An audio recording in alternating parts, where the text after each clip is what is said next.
Hi everybody and welcome. Today I have Sennheiser Apple's H3 Pro Hybrid headphones and I'm going to tell you how can you easily download the software for your Windows PC. To do so, open your web browser and here you have to search for Apple's gaming suite as this one. Now open the first link from applesaudio.com and now click download the Apple's gaming suite. Here, click on this download icon over here, and as you can see, some file is downloaded. You have to open this file, and then next. Here I accept the terms in the license agreement, next and install. Now we just have to wait a moment.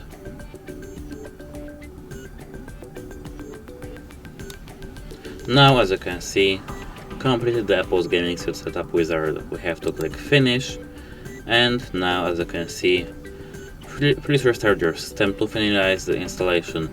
Click yes to restart now or no if you plan to restart your system later. I will click no for now, but you can click yes. And that's it. Hope it helps you. Goodbye.